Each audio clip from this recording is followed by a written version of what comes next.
Voilà, donc je l'ai dit, je suis très heureux d'avoir Thibaut Cantat, donc je l'ai dit, qui est chercheur au CEA à Saclay, et qui est un jeune chercheur, et qui a, ces dernières années, réalisé toute une série de travaux qui ont eu une très très grande visibilité à l'échelle internationale. Je suis très heureux aussi de dire que l'Académie des sciences lui a décerné un de ses grands prix il n'y a pas longtemps, l'année dernière.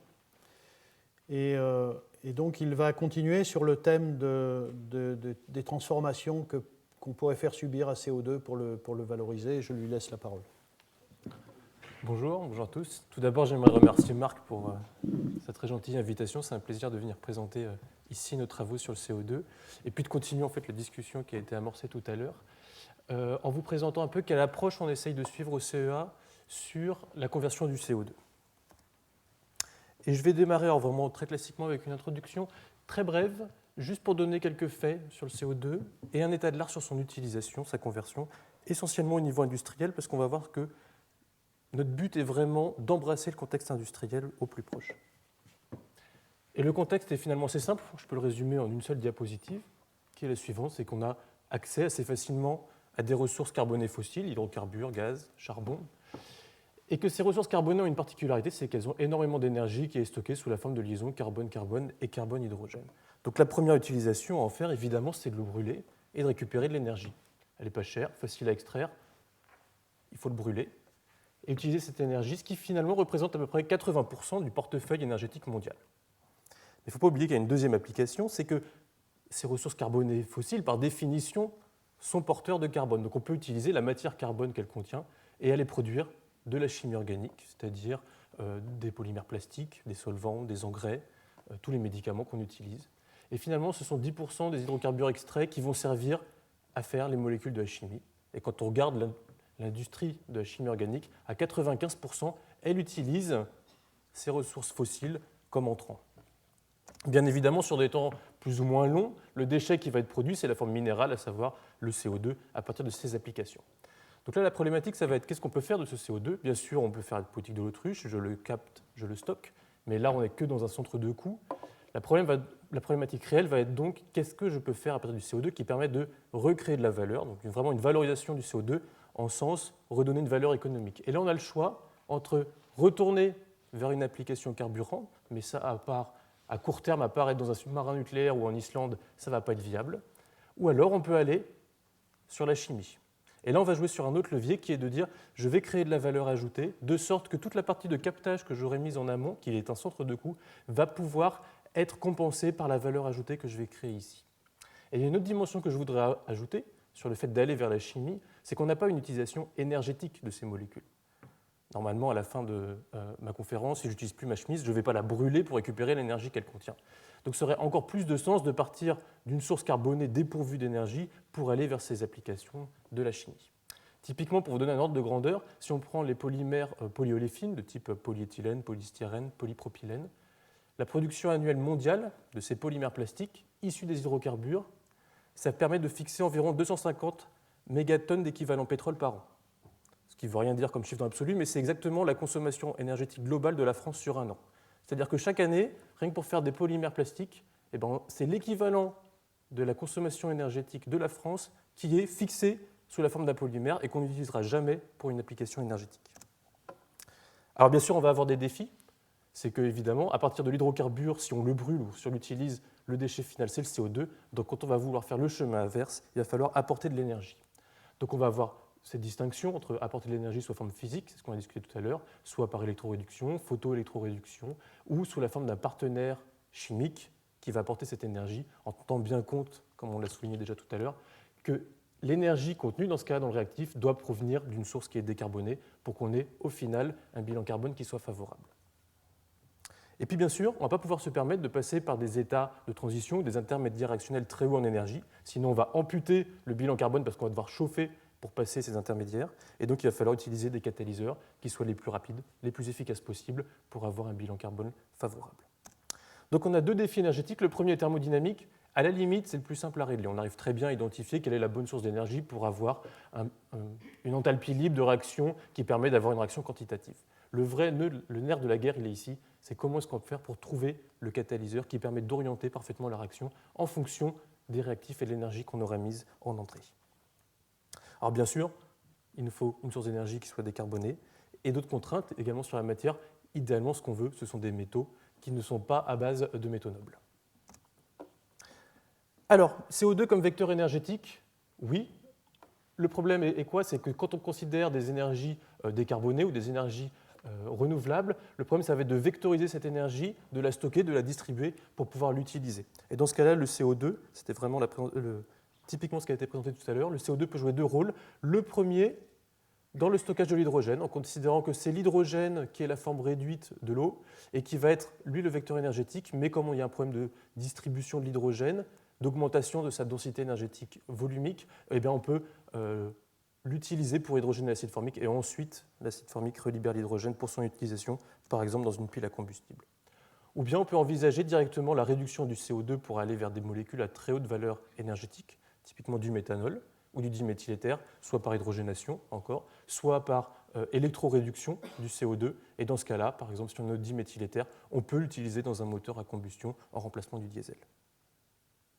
Et pourtant, ces applications à court terme ne vont pas être viables pour une raison qui est très simple, c'est qu'on est obligé de réduire le CO2, on est obligé d'apporter de l'énergie, et je vous ai dit en introduction que l'énergie la moins chère, c'était le pétrole. Donc l'énergie la moins chère est carbonée pour le moment. C'est-à-dire qu'à court terme, vous n'avez que deux applications qui sont viables économiquement, si vous êtes à bord d'un sous-marin nucléaire ou si vous êtes en Islande. Pourquoi? Parce que si vous êtes à bord d'un sous-marin nucléaire, votre problématique est très différente. Vous avez une pile nucléaire qui est embarquée, vos matelots respirent, ils dégagent du CO2. Pour des problèmes de ne pas être reparé, vous ne pouvez pas relarguer le CO2 gazeux dans l'eau, parce que sinon vous allez faire des bulles, ça va tout de suite être repéré. Donc la problématique qui a été développée, c'est de dire il faut que je réduise mon CO2 sous une forme liquide. Donc comme vous avez accès à beaucoup d'énergie, ce qui est fait, c'est de faire l'électrolyse de l'eau pour faire de l'hydrogène et de l'oxygène. Ça tombe bien, vos marins ont besoin de respirer. Après la respiration, ils relarguent du CO2 et vous allez combiner CO2 et hydrogène pour faire du méthanol que vous allez pouvoir relarguer dans l'eau de façon discrète. En Islande, la problématique est différente, mais c'est exactement le même schéma qui est mis en œuvre, c'est-à-dire qu'ils ont accès à une bonne source d'énergie géothermique qui leur permet de générer par électrolyse de l'eau de l'hydrogène pour hydrogéner le CO2 et faire du méthanol qui du coup est décarboné dans le sens où c'est le méthanol de la source géothermique qui est utilisé avec l'énergie de la source géothermique pour faire du méthanol. Et dans ce cas-là, le business model n'est viable que pour une raison, c'est parce que vous avez des directives européennes, donc des subventions européennes, qui vous permettent de remplacer dans le diesel jusqu'à 3% du diesel par du méthanol. Du coup, qu'est-ce qu'on fait actuellement, vraiment, en termes industriels, à partir du CO2? Mais finalement, assez peu de choses. Le principal procédé qui utilise le CO2, c'est de partir de l'ammoniac, du CO2, le CO2 qui est d'ailleurs généré à cause du procédé qui permet de faire l'ammoniac, et de les convertir ensemble selon le procédé Bosch-Meiser pour faire de l'urée. Alors c'est quand même un procédé qui au final émet du CO2. Pourquoi? Parce que si la première étape est une étape rapide, facile, où le CO2 s'insère dans la liaison azote-hydrogène de l'ammoniac, la deuxième étape qui consiste à condenser l'ammonium sur le carbamate est difficile puisque les polarités sont à l'envers de la réactivité. Une autre application, c'est de fixer le CO2 dans des aquifères salins sous la forme de carbonate inorganique. Et ce sont des technologies qui sont déjà viables et qui peuvent avoir un avenir, en particulier dans un modèle de capture et stockage du CO2. Et puis en synthèse organique, le phénolate peut réagir avec le CO2 pour réaliser la carboxylation d'une liaison carbone-hydrogène. Et dans ce cas-là, vous avez accès à de l'acide salicylique assez facilement selon le procédé Kolbe-Schmitt. Alors j'aimerais remarquer un dernier procédé qui arrive tout juste sur le marché. C'est un procédé qui permet de faire des carbonates organiques à partir du CO2, dans le but de faire soit des solvants, soit des polymères organiques. Et classiquement, si vous voulez faire des carbonates organiques, ce sont des molécules organiques dans lesquelles l'atome de carbone est substitué par 4 atomes d'oxygène. Et généralement, ce qu'on fait, c'est qu'on utilise du phosgène, qui est un gaz extrêmement toxique, qu'on condense avec un alcool en présence d'une base pour faire de façon quantitative ces carbonates. Donc c'est quelque chose qui marche extrêmement bien, le problème étant la toxicité du phosgène et donc tous les coûts engendrés pour son utilisation. Ce qui serait particulièrement désirable ici, c'est de remplacer le phosgène par du CO2 et d'avoir exactement le même procédé qui tourne à partir du CO2. Le problème est, encore une fois, la thermodynamique, c'est que si vous faites la condensation directe de deux molécules d'alcool avec du CO2, vous avez une concentration à l'équilibre de carbonate qui est très faible. Et donc tout le jeu va être de déshydrater ce milieu. Oui, mais qui dit déshydrater dit consommer de l'énergie, parce que votre déshydratant, vous devez le régénérer à la fin, donc vous devez le réchauffer, etc. etc.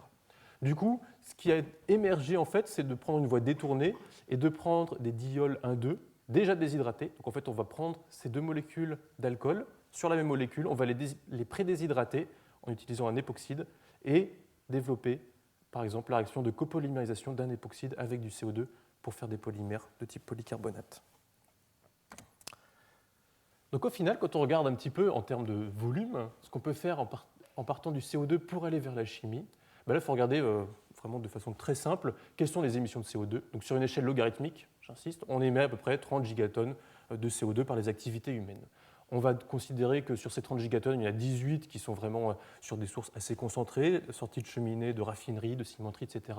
Et puis 3 gigatonnes qui sont produits avec une concentration supérieure à 99,9%, qui permettent vraiment d'être utilisées sans plus de purification. Et sur ces 30 gigatonnes, actuellement, on en utilise, toutes applications confondues, environ 150 mégatonnes, et c'est à 90% pour faire l'urée selon le procédé Bosch-Meiser que je vous montrais tout à l'heure. Si on produisait toutes les molécules de la chimie organique, donc tous les médicaments, les polymères plastiques, les solvants, etc., à partir du CO2, ça ne permettrait de recycler que 2 gigatonnes de CO2. Donc clairement, quand on dit on va prendre du CO2 pour aller vers la chimie, on ne s'attaque pas du tout au problème du climat ou au problème des émissions massives de CO2. Par contre, on va jouer sur d'autres leviers, qui est que le CO2 est une molécule peu chère, abondante, renouvelable, sécurisée, c'est-à-dire que comme elle est bien distribuée à un coût moindre et partout dans le monde, vous n'avez pas une matière dont le coût est fluctuant. Et vous allez pouvoir l'utiliser pour remplacer des réactifs toxiques, par exemple le phosgène, comme je le disais tout à l'heure, ou bien des isocyanates, etc. Et parce que la valeur ajoutée de ces molécules est plus importante que celle des carburants, vous avez des applications à court terme pour aller soit vers les grandes molécules de la chimie de plateforme, les grands intermédiaires actionnels, dont là vous avez une valeur ajoutée qui est moindre, ou pour aller vers la chimie fine, où là vous avez une valeur ajoutée qui est encore supérieure. Donc en plus sur la valeur ajoutée, vous avez plusieurs ordres de grandeur sur lesquels vous pouvez jouer. Je vous donnerai des exemples tout à l'heure. Le problème, c'est que ces 2 gigatonnes-là, vous n'avez pas une seule molécule. Derrière ces 2 gigatonnes, vous avez des milliers de molécules que vous devez produire à partir du CO2. Donc vous avez beaucoup de procédés que vous allez devoir développer. Et ça, pour un chercheur, c'est super parce que du coup, ça vous fait une grande carrière devant vous à explorer. Alors, quelle est un peu notre approche par rapport à cet état de l'art? Et tout d'abord, ce que je vais faire pour vous illustrer notre approche, c'est essayer de résumer la totalité de ce qu'on a vu sur la valorisation du CO2 à l'aide d'un diagramme très simple sur lequel je vais représenter sur l'axe des abscisses la fonctionnalisation du CO2, à savoir la formation de liaisons carbone-oxygène, carbone-azote, carbone-carbone autour de l'atome de carbone du CO2. Et sur l'axe des ordonnées, je vais représenter l'énergie de la molécule finale qui va être directement contrôlée par le degré d'oxydation de l'atome de carbone, c'est-à-dire le nombre de liaisons carbone-hydrogène ou carbone-carbone que je vais pouvoir créer. Donc on retrouve en bas à gauche le CO2, non fonctionnalisé, très bas en énergie, et en haut à droite, les hydrocarbures. Pourquoi? Parce qu'on a beaucoup de liaisons carbone-carbone, et on est au degré d'oxydation, moins 3, moins 4. Donc actuellement, toute la communauté, enfin, la majorité de la communauté se polarise vers la réduction verticale du CO2, par exemple pour aller à l'acide formique, pour la vectorisation de l'hydrogène, aller au méthanol, parce que là on a une densité énergétique qui est très proche des hydrocarbures, donc on a une application directement comme carburant. Si on regarde au niveau industriel, pourtant, qu'est-ce qu'on fait? Eh bien, on ne va certainement pas aller en vertical, on fait des carbonates ou de l'urée, c'est-à-dire qu'on reste en horizontal.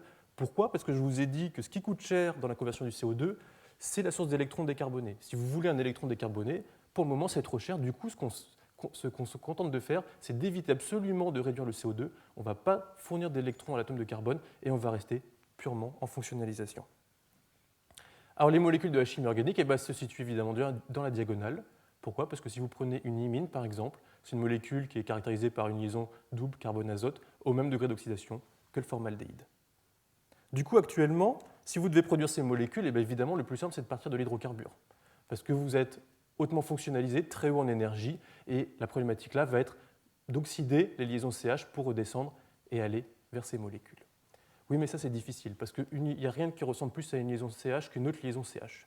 Et oxyder sélectivement un hydrocarbure, en évitant sa dégradation complète en CO2, c'est-à-dire en évitant de le brûler, mais en s'arrêtant sur la diagonale pour faire ces molécules, c'est quelque chose qui est extrêmement difficile, qui est la base de la chimie organique industrielle depuis plus de 300 ans. et qui utilise des quantités phénoménales d'énergie, des quantités stoichiométriques de métaux pour oxyder sélectivement les liaisons CH. Et c'est bien pour ça que toutes ces molécules ont une valeur ajoutée qui est bien supérieure à celle des carburants. Du coup, c'est notre positionnement de dire ce qu'on va vouloir explorer, c'est aller du CO2 vers ces molécules de la chimie, et on doit donc développer des réactions qui sont diagonales, c'est-à-dire dans lesquelles on va coupler en une étape la fonctionnalisation du CO2 et la réduction pour aller vers ces molécules. Donc en termes de marché, là on est sur des marchés à haute valeur ajoutée, mais on va être sur des petits marchés en termes de volume, alors que sur les carburants, on va avoir beaucoup plus de tension au niveau économique, mais en termes de volume de CO2 potentiellement recyclable, on va être sur des beaucoup plus gros volumes. Et pourtant, vous allez voir très souvent qu'on va raisonner avec les mêmes leviers, c'est-à-dire que quand on va par exemple à un éther ou à une amine, on est au même niveau énergétique que le méthanol, c'est-à-dire que toutes les problématiques de réduction efficace du CO2 vont se poser également sur ces molécules-là, mais avec moins de contraintes économiques. Alors la réaction qu'on avait choisi d'explorer tout d'abord comme preuve de concept pour cette approche, c'était de faire des formiates d'alkyles en utilisant le CO2 en présence d'un alcool comme actif fonctionnalisant, pour me promener sur mon axe des abscisses, un réducteur qui sera un hydrosilane pour apporter des électrons, ça c'est pour se promener sur l'axe des Y. Le but étant de former des formiates d'alkyles dans lesquelles on a la formation d'une nouvelle liaison carbone-oxygène qui va montrer la fonctionnalisation et d'une nouvelle liaison carbone-hydrogène qui va nous montrer la réduction. Alors pourquoi le choix d'un hydrosilane ? Ce que vous avez besoin, c'est d'apporter de l'énergie. Ce qu'il ne faut absolument pas faire, c'est amener trop d'énergie, parce que sinon vous allez perdre le différentiel, vous allez le dissiper sous forme de chaleur. Donc tout ce qui est hydrure métallique avec un fort potentiel réducteur, type hydrure d'aluminium, de bore ou de sodium, sont vraiment à écarter dans ce genre d'approche. Ce qu'on veut, c'est avoir des réducteurs qui ont un potentiel redox proche de celui de l'hydrogène, typiquement, et c'est exactement le cas des hydrosilanes. Par contre, les hydrosilanes ont un intérêt particulier, c'est que la liaison SiH est polarisée. Vous avez un caractère hydrure légèrement marqué sur l'atome d'hydrogène ici, alors que la molécule de H2 est apolaire. Du coup, cinétiquement, c'est-à-dire la contrainte sur le catalyseur, va être plus légère quand on utilise un hydrosilane. Et bien sûr, dans notre schéma, il nous faut un catalyseur, parce que si vous faites la réaction en mélangeant simplement du CO2, un alcool et un hydrosilane, il ne se passe simplement rien du tout. Donc voilà notre problématique. On veut aller à partir d'un mélange de réactifs vers un mélange de produits, et on veut le diriger pour aller vers un seul produit. Et dans ce cas-là, vraiment, quand on va dans cette exploration, on n'a pas notre bateau. Notre vaisseau, il faut le construire nous-mêmes, il faut construire le catalyseur qui va permettre d'orienter la réaction. Et on a vu tout à l'heure avec la présentation de Marc qu'il y avait toute une réflexion sur les catalyseurs, et en général, c'est beaucoup d'essais-erreurs. Dans ce genre d'approche-là que je vais vous développer, on a pris une autre approche qui est de partir des réactions stoichiométriques, c'est-à-dire de prendre un catalyseur potentiel et de regarder étape par étape comment on peut construire le cycle catalytique, et à la fin de vérifier si le cycle catalytique tourne avec une quantité vraiment faible de catalyseurs. Et dans notre problématique, il va falloir d'abord coupler l'alcool avec du CO2, et donc il faut activer la liaison oxygène-hydrogène de l'alcool, et pour ça il faut utiliser une base, et on avait choisi cette base qui est une guanidine, parce qu'elle est capable de développer un bon réseau de liaisons hydrogène pour activer l'alcool et favoriser l'insertion du CO2 pour faire un carbonate organique. Une fois qu'on a ce carbonate organique, il faut le réduire avec notre réducteur qui est donc l'hydrosilane, la liaison SiH qui apporte les électrons, et l'utiliser pour transférer cet atome d'hydrogène pour faire la nouvelle liaison carbone-hydrogène. Et quand on mélange ce carbonate organique, stabilisé par le catalyseur potentiel, avec l'hydrosilane, ce qu'on obtient, c'est qu'on obtient bien un produit avec la formation d'une liaison carbone-hydrogène, donc on a une réduction. Par contre, le groupement fonctionnel qui est notre alcool est parti sur le silicium. Donc on a quelque chose qui est finalement vertical, on a une réduction, mais on perd notre groupement fonctionnel. Donc là, dans une approche stoichiométrique, il faut comprendre ce qui se passe. Alors pour comprendre ce qui se passe, on peut s'appuyer sur des calculs théoriques, en particulier des calculs basés sur la fonctionnelle de densité, et essayer d'explorer un petit peu en termes d'énergie quelles sont les étapes qui sont mises en jeu et voir là où la réaction diverge par rapport à l'idée qu'on en avait. Donc ce qu'on a fait, c'est modéliser un petit peu le transfert de cette hydrure qui vient de la liaison SiH sur l'atome de carbone à partir du carbonate de guanidinium. Et quand on regarde le profil réactionnel, la surface d'énergie potentielle, on s'aperçoit que l'étape qui va coûter le plus cher, c'est de transférer cette hydrure sur l'atome de carbone. Et ensuite, va suivre toute une série d'équilibres qui va être dirigée, vous voyez, la molécule la plus basse, c'est cette molécule-là qui est celle qu'on a observée expérimentalement, c'est-à-dire le formiate de guanidinium avec notre groupement fonctionnel, l'alcool là, qui est parti sur le silicium. Autrement dit, l'étape qui va contrôler la vitesse, c'est la première étape de formation de la liaison carbone-hydrogène, et après on ne contrôle plus ce qui se passe.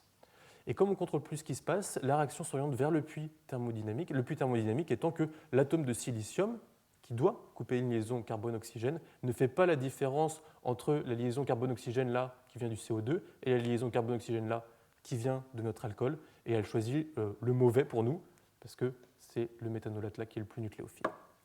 Du coup, le problème, le silicium n'est pas capable de faire la différence, donc on a deux leviers quand on a ce genre de profil. Soit on réduit ici l'état de transition, on essaye de jouer, de trouver une molécule qui va permettre de diminuer l'état de transition très bas de manière à différencier les différentes voies qui suivent, ou bien ce qu'on fait, c'est qu'on va remonter l'énergie de cette molécule pour l'éviter. Et comment on peut faire ça? C'est de dire j'ai choisi un alcool comme réactif fonctionnalisant, mon silicium ne fait pas la différence entre la liaison carbone-oxygène de l'alcool et la liaison carbone-oxygène du CO2, donc je vais passer à une amine au lieu d'un alcool et développer la même chimie en utilisant une amine comme réactif fonctionnalisant. Donc j'active la liaison NH de l'amine avec la guanidine, j'insère le CO2 pour faire non plus un carbonate mais un carbamate, et cette fois-ci la réduction en présence de l'hydrosilane me fournit le produit diagonal, c'est-à-dire le formamide dans lequel j'ai une liaison carbone-azote, donc c'est fonctionnalisé, et une liaison carbone-hydrogène, donc j'ai bien réduit la molécule de CO2. Et si on reprend le profil énergétique, on n'a pas modifié l'allure du profil, c'est-à-dire qu'on a toujours la première étape de formation de la liaison carbone-hydrogène qui va être la plus difficile, c'est elle qui va contrôler la vitesse. Par contre, après, ce qui se passe, c'est que le produit qu'on voulait éviter avec formation à la liaison silicium-azote est plus haut en énergie que le produit que l'on voulait, qui est le produit diagonal.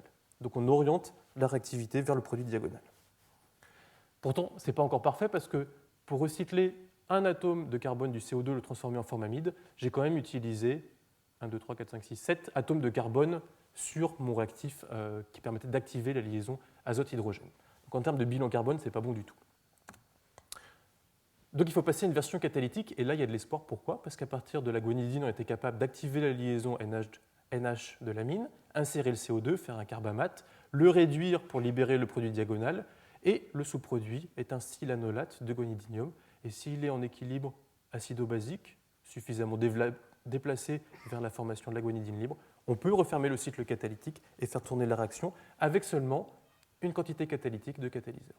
Et en effet, c'est bien le cas, c'est-à-dire que si vous prenez une amine, du CO2, un hydrosilane, en présence non plus d'un équivalent de cette guanidine, mais de seulement 5% molaire, vous êtes capable de faire les formamides avec des très bonnes conversions. Alors je ne vais pas vous faire tout le scope. Le but dans cette approche est d'avoir des procédés dans lesquels on va aller ouvrir le champ de molécules directement accessible à partir du CO2. Donc on va avoir toujours ce souci de regarder quel est le scope, quel est le spectre d'application, comment la nature du réactif fonctionnalisant et du réducteur permet d'orienter la réactivité finale vers la production de ces produits diagonaux. Alors, ces formamides, on les a déjà vus, leurs précédentes, de la présentation de Marc, avec un autre procédé, qui est la version hydrogène de notre réaction. Si on reprend notre procédé, il s'agit de mélanger une amine, du CO2, un hydrosilane, un catalyseur. Vous avez vu, il n'y avait pas un seul atome métallique dans les catalyseurs que je vous ai présentés. On a des catalyseurs organiques pour faire des formamides. Donc les avantages ici, c'est qu'on a un catalyseur organique, une pression qui est très basse, typiquement de 1 à 5 bars. Quand on met 5 bars, c'est juste pour avoir assez de matière dans le ballon pour faire la réaction. On peut travailler en l'absence de solvant, sans additifs, et avec un spectre d'application, c'est-à-dire un spectre de modulation des groupements R1 et R2 ici, qui est assez large. Quand on regarde la version hydrogène, qui avait été développée à la base par Vaska, puis reprise par Noyuri, Baker, et beaucoup d'autres groupes pour être optimisée par la suite, ce qu'on s'aperçoit, c'est qu'on a besoin de catalyseurs qui sont métalliques. Pourquoi? Parce qu'on a le problème d'activer H2 en même temps que d'activer le CO2, donc deux molécules apolaires qui sont cinétiquement difficiles à activer. Il faut travailler à des pressions généralement élevées, en présence de solvants organiques. Et puis vous êtes très limité sur le spectre d'application. Pourquoi? Parce que vous pouvez seulement avoir ici un groupement méthyle, un groupement phényl ou un groupement éthyle. Oui, mais l'avantage, c'est que là, vous utilisez de l'hydrogène, alors que là, vous utilisez un hydrosilane. Et l'hydrogène, c'est quand même une source de réduction très intéressante. Pourquoi? Parce que potentiellement, le sous-produit qui est l'eau, vous pouvez le recycler en hydrogène par électroréduction ou photoélectroréduction. Et donc, alors que l'hydrosilane, vous ne pouvez pas. Il n'y a aucune méthode électrochimique ou photoélectrochimique qui vous permet, à partir du silanol, qui est le sous-produit, de revenir à l'hydrosilane. Et là, il faut faire très attention, c'est-à-dire que, oui, l'hydrogène est bien, mais pour recycler le CO2, il faut de l'hydrogène décarboné. Et il faut, comme c'est votre ressource qui coûte cher, c'est elle qui apporte les électrons, que votre bilan hydrogène, c'est-à-dire le taux d'incorporation de l'hydrogène sous la forme d'une liaison CH, soit quantitatif. Sinon, vous perdez vos électrons que vous avez mis de façon si chère. Et là, vous voyez que vous avez besoin de 100 bars d'hydrogène, c'est-à-dire que sur un procédé comme ça, vous avez un rendement en hydrogène, donc un rendement en électrons, un rendement faradique si vous préférez, qui est de l'ordre de quelques dizaines de pour 1000, alors qu'ici vous avez quelque chose qui est quantitatif. Donc il faut faire très attention à tous ces facteurs. Pour la réduction du CO2, votre hydrogène a besoin d'être décarboné et du coup vous avez besoin d'avoir des rendements hydrogène qui sont importants. Il ne faut jamais regarder les rendements CO2, les rendements amines, c'est les rendements hydrogène qui doivent être importants et ça c'est jamais calculé. Et pourtant, on n'est pas encore fini sur ce procédé, c'est-à-dire que pour le moment, avec le catalyseur que je vous ai présenté, on travaille à 100 degrés Celsius, et puis je vous ai montré plusieurs molécules qui pouvaient être transformées en leur forme amide, mais ce n'est pas encore assez large. On aimerait faire beaucoup mieux. Donc on a un besoin perpétuel d'aller optimiser les catalyseurs, aller vers des classes de catalyseurs beaucoup plus performantes. Donc là, je ne vais pas rentrer dans le détail de comment est-ce qu'on trouve ces nouveaux catalyseurs.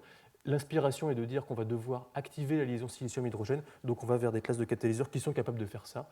Et là, on s'est tourné vers des carbones N-hétérocycliques, typiquement ce genre de molécule, qui est caractérisée par une paire libre réactive sur un atome de carbone ici, pour catalyser cette transformation.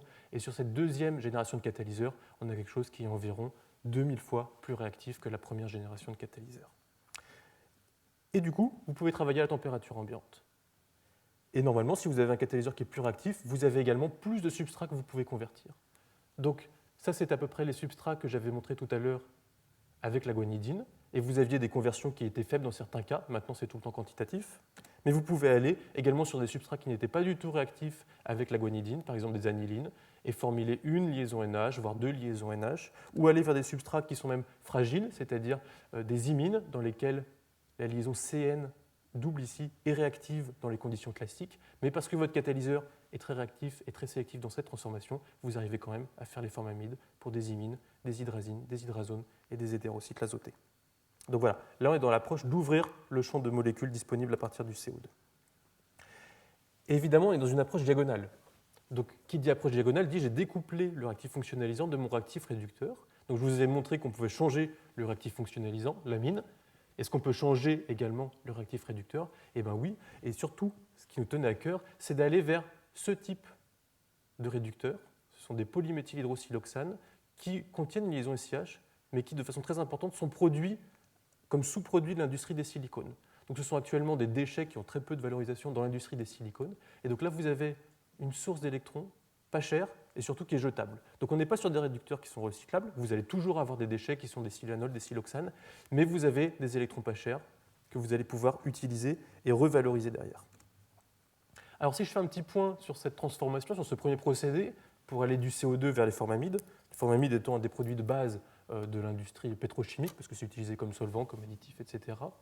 Le procédé pétrochimique est typique de la pétrochimie, c'est-à-dire que vous allez avoir un schéma industriel en plusieurs étapes, parce qu'on n'arrive jamais à faire en une seule réaction diagonale sélectivement les oxydations, et qui va partir d'une ressource carbonée fossile, typiquement du charbon, un hydrocarbure, pour faire du monoxyde de carbone.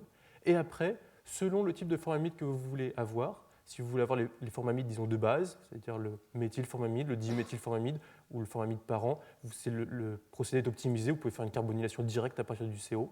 Ou bien, si vous voulez faire des formes amides plus sophistiquées, telles que ceux que je vous ai montrés, là, vous êtes obligé de passer par une étape intermédiaire, passer à l'acide formique, et ensuite avoir une réaction d'aminolyse. Si vous partez à partir du CO2, donc l'avantage, évidemment, c'est que vous utilisez du CO2 qui est un déchet carboné, à la place d'utiliser un entrant qui est riche en énergie. Vous utilisez un déchet silicié pour apporter l'énergie, et avec un large spectre d'amines, donc des amines, des imines, des hydrazines, des hydrazones, en l'absence de métal, à la température ambiante, sous une atmosphère de CO2, vous pouvez accéder au même produit. Alors, au tout début de ma présentation, je vous ai présenté cette analyse topologique qui nous donnait un petit peu notre carte d'exploration, comment est-ce qu'on va pouvoir explorer cette carte. Et surtout, là, ce que je voudrais prendre un petit quart d'heure pour vous montrer plusieurs défis qu'on s'était fixés, plusieurs cibles qu'on avait identifiées comme étant des nouveaux challenges pour la valorisation du CO2. Et le premier va être la désoxygénation complète du CO2. Alors, quelle est la problématique? Si vous prenez un article scientifique sur la valorisation, la transformation du CO2, vous verrez toujours que le grand défi, c'est d'utiliser le CO2 comme source de carbone, un atome de carbone, pour faire soit des carburants, soit de la chimie. Et finalement, quand on regarde les produits finaux qu'on obtient, vous avez des produits fonctionnalisés ou réduits, mais toujours vous gardez des atomes d'oxygène qui sont issus du CO2 liés à l'atome de carbone du CO2. Alors que ce qu'on voudrait idéalement, c'est prendre notre molécule de CO2, aller casser toutes les liaisons carbone-oxygène, et puis on reconstruit toutes zéro, on remet tous les atomes qu'on veut autour de l'atome de carbone d'oxygène. Je coupe l'atome de carbone du CO2 et je reconstruis toute sa sphère de coordination derrière. Et pourtant, il n'y a qu'un seul procédé catalytique qui est capable de faire ça, c'est la réduction du CO2 verticale en méthane. Ce qui n'a absolument aucun intérêt actuellement, vu le prix des gaz de schiste.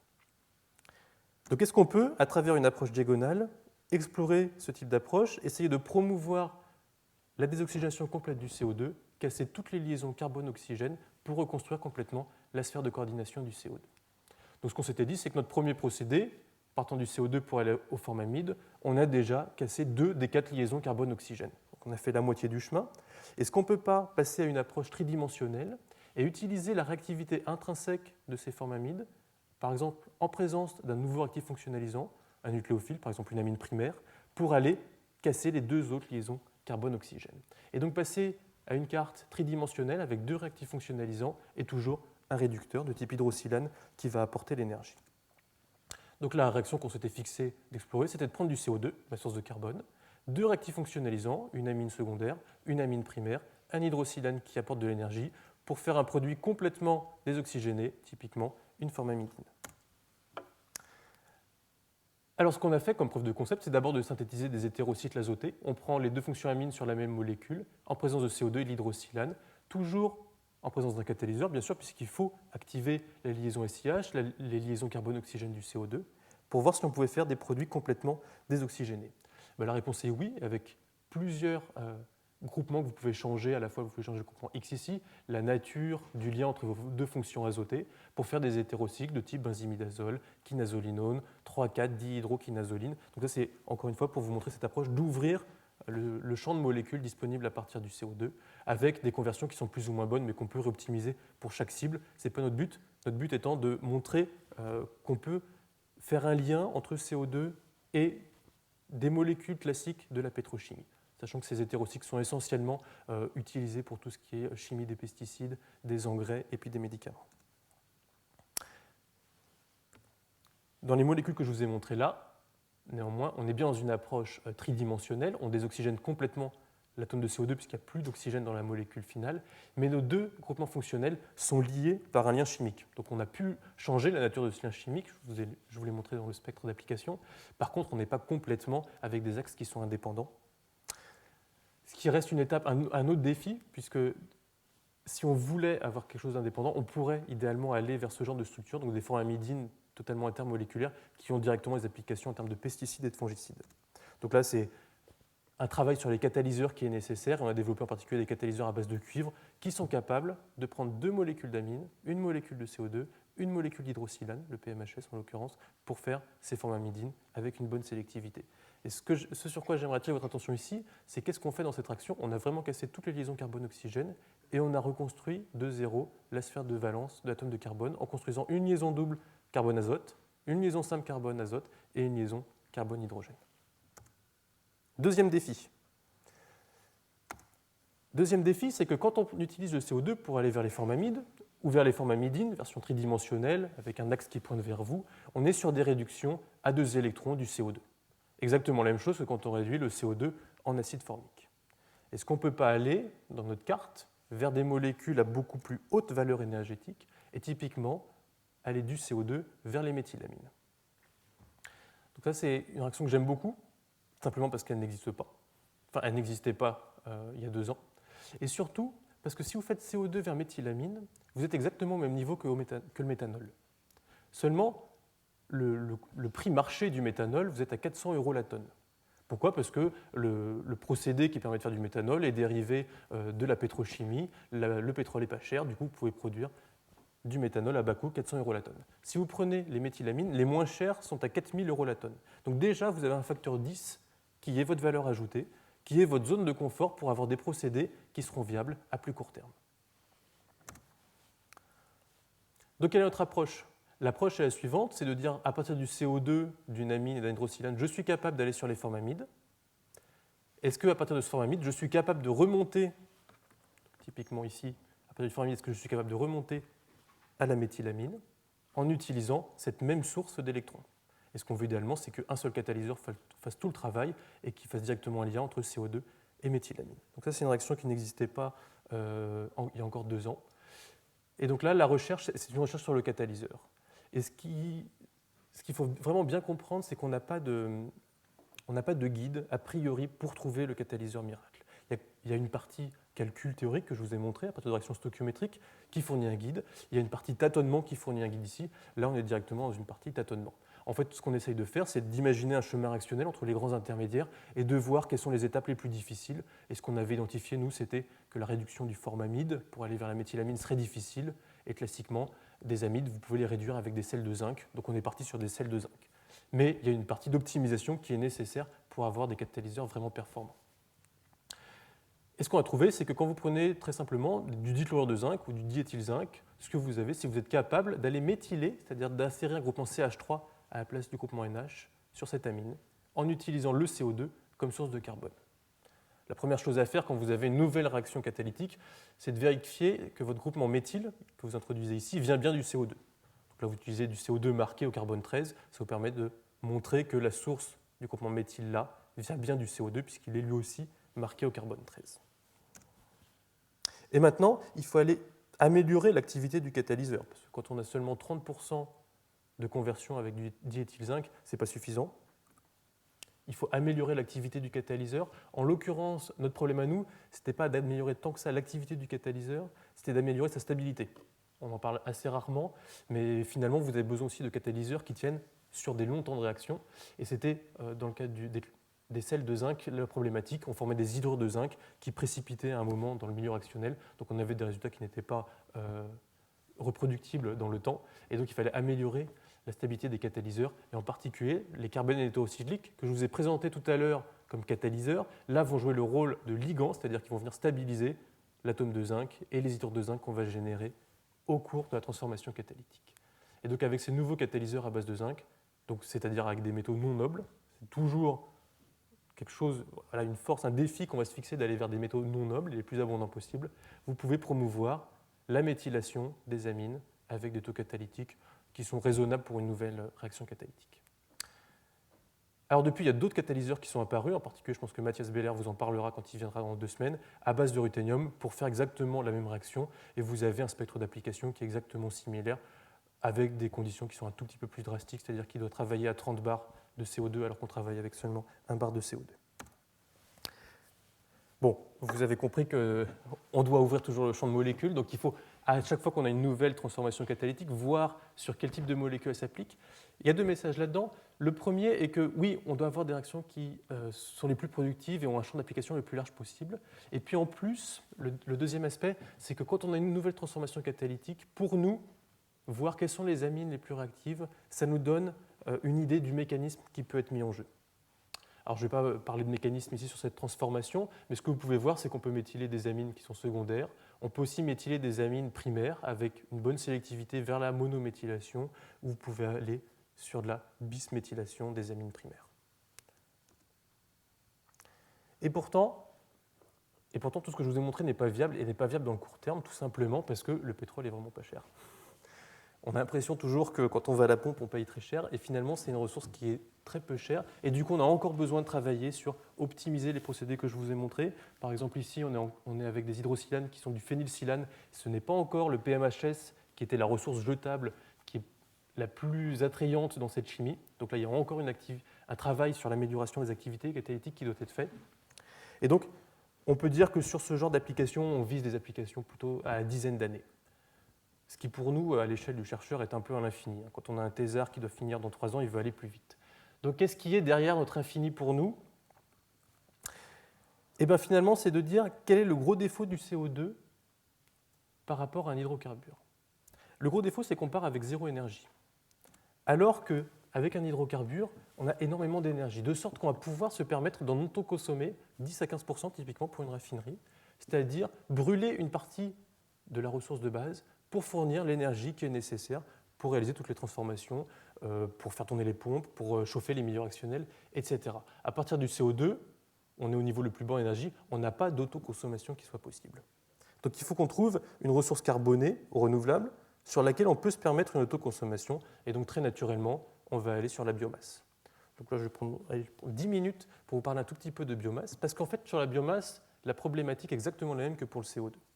Certaines problématiques sont exactement les mêmes que pour le CO2, plutôt. Avec la biomasse, on est sur des hydrates de carbone, autrement dit, directement au niveau du formaldéhyde. Donc on est sur une ressource qui est déjà plus riche énergétiquement que le CO2. On va donc pouvoir se permettre une partie d'autoconsommation. Ou si vous voulez, comme on part de plus haut en énergie, on a moins d'énergie à fournir pour aller vers ces molécules. Et comme c'est l'énergie qui nous coûte cher, moins on apporte d'électrons, en particulier décarbonés, mieux on se porte. Alors, maintenant, qu'est-ce qu'on va faire avec la biomasse ? Quand on regarde la biomasse, c'est-à-dire, grosso modo, tout le travail est fait. La plante a déjà pris le CO2, l'eau, l'énergie solaire pour aller convertir le CO2 et le réduire pour aller au niveau du formaldéhyde. Mais dans la partie biomasse, toutes les molécules ne sont pas bonnes à prendre. En particulier, si on regarde les déchets de la biomasse, on va regarder la structure des macrofibrilles, qui va être constituée par une partie cellulose, donc des sucres en C6, une partie hémicellulose en C5, et une partie lignine qui sont des aromatiques. Notre positionnement est de dire qu'il faut augmenter le contenu énergétique de cette ressource biomasse. On est au niveau du formaldéhyde, on veut encore monter en énergie, typiquement pour aller au niveau du méthanol. Donc si je dois réduire ces ressources, si je réduis la cellulose ou bien les sucres en C5, je vais aller directement vers des hydrocarbures de type hexane, de type pentane. Je vais vers les carburants, ce que je ne veux pas faire. Le but n'est surtout pas d'aller vers les carburants parce que là, on ne tient pas la compétition, le pétrole est trop peu cher. Par contre, ce qui est intéressant, c'est la partie lignine. Parce que dans la partie lignine, j'ai des hétérocycles, j'ai des cycles aromatiques, que je ne sais pas faire d'ailleurs directement à partir du CO2. Il y a zéro méthode qui existe pour faire du benzène à partir du CO2 directement. Donc est-ce que je ne peux pas récupérer ces aromatiques pour les convertir vers la chimie et garder le même positionnement que j'avais sur le CO2, CO2 vers chimie, transposé à lignine vers chimie. Donc on va éviter le segment des carburants. On doit toujours augmenter le contenu énergétique parce qu'on est au niveau du formaldéhyde, on veut monter. Donc on va essayer de développer des technologies de réduction de la lignine, mais qui soient dépolymérisantes, puisque je vous montre la structure de la lignine, c'est un polymère à base de fonction éther. Évidemment, je veux prendre en compte toutes les contraintes de matière, c'est-à-dire avoir des catalyseurs qui soient compatibles avec des impuretés, typiquement de l'eau, de l'oxygène, et puis ne pas utiliser de métaux nobles. Alors quand on regarde la structure de la lignine, la plante, finalement, une fois qu'elle a produit un lignol, par exemple l'alcool coniféryl, qui est un des monomères de base de production de la lignine, elle réalise une polymérisation oxydante de la lignine. Et cette polymérisation oxydante, tout comme on le disait pour le pétrole, oxyder sélectivement des liaisons CH, c'est difficile. Et bien la plante fait un bon travail, mais disons qu'elle n'est pas vraiment meilleure que la pétrochimie, c'est-à-dire que vous avez une structure qui est très hétérogène. Vous avez beaucoup de fonctions différentes qui assurent la structure polymérique de la lignine. En particulier, vous avez des liens carbonés entre deux cycles benzéniques, des liens oxygénés avec une fonction éther ici, qui assure la structure de la lignine, ou bien d'autres liens oxygénés entre deux groupements aromatiques, etc. etc. Alors, le groupement le plus important, c'est-à-dire le lien chimique le plus abondant, c'est celui qu'on appelle βO4, c'est-à-dire que vous avez un atome d'oxygène qui vient ici de votre alcool coniféryl, qui est connecté à l'atome en bêta, donc c'est celui-ci, de votre monomère de base. Et alors, ce qu'on va vouloir faire, c'est aller en réduction. Réduction des éthers, une liaison éther, carbone-oxygène, est très peu réactive parce qu'elle n'est pas coordinante, puis elle est très stable. Du coup, il y a très peu de méthodes de réduction des éthers. Et pourtant, il y a quand même une réaction qui a été développée dans les fin des années 90, qui est l'hydrosylation des éthers. Donc on va revoir que notre source d'énergie, ce sont des hydrosylanes tels que ceux qu'on a utilisés sur le CO2, et qui sont utilisés en présence de catalyseurs organiques, des acides de Lewis à base de bore, pour réduire les liaisons carbone-oxygène dans des liaisons éthers. Ça, c'est une réaction qui a été développée dans le domaine de la chimie organique, mais qui n'a jamais été utilisée réellement. Pourquoi ? Parce que simplement, une liaison carbone-oxygène d'un éther, c'est très difficile à couper. Donc dans la chimie organique classique, dans tous vos schémas synthétiques, vous allez absolument éviter de construire des éthers, parce que vous savez très bien que vous n'êtes pas capable de les casser derrière. Du coup, cette réaction qui est superbe n'a jamais été utilisée dans la chimie organique, parce que ça ne rentre pas dans le schéma classique de synthèse organique, et a fortiori jamais été utilisé sur des molécules dérivées de la biomasse. Pourtant, si vous l'appliquez à un polymère tel que la lignine, vous allez casser toutes les liaisons carbone-oxygène entre un atome de carbone non aromatique, donc aliphatique, et vos oxygènes. Et du coup, vous pouvez complètement débobiner la structure de la lignine pour récupérer des petits aromatiques, donc soit des monoaromatiques, soit des diaromatiques. par exemple, si vous prenez le β-O4, vous auriez potentiellement un accès, une dépolymérisation qui vous donnerait des dérivés catécholes. Donc ce que je vais vous présenter ici, c'est simplement le travail sur des modèles. Je ne vous présenterai pas le travail sur la lignine réelle, pour des raisons de propriété intellectuelle, tout simplement. Et si on regarde des modèles de lignine, donc en particulier des modèles du fragment β-O4, qui est le plus abondant dans la lignine, si on utilise la méthodologie qui avait été développée par le groupe de Peirce, en utilisant une quantité catalytique d'un acide de Lewis en présence de 2 équivalents de triéthylsilane qui apportent l'énergie, on arrive à casser très efficacement la liaison carbone-oxygène de l'éther qui est là, à la température ambiante en quelques heures. Vous avez des produits ici qui sont siliciés, vous pouvez les hydrolyser pour récupérer les alcools de base, qui eux sont directement des alcools encore fonctionnalisés, qui sont des molécules plateformes de la chimie organique industrielle. Alors si vous ajoutez plus d'hydrosilane, vous pouvez casser les liaisons carbone-oxygène qui restent ici et aller vers des molécules complètement désoxygénées. Mais là, vous allez un peu plus, encore plus haut dans votre schéma, vous remontez vers la pétrochimie, ça devient un peu moins intéressant. Le but dans ce positionnement, c'est de garder le maximum de fonctions chimiques possibles.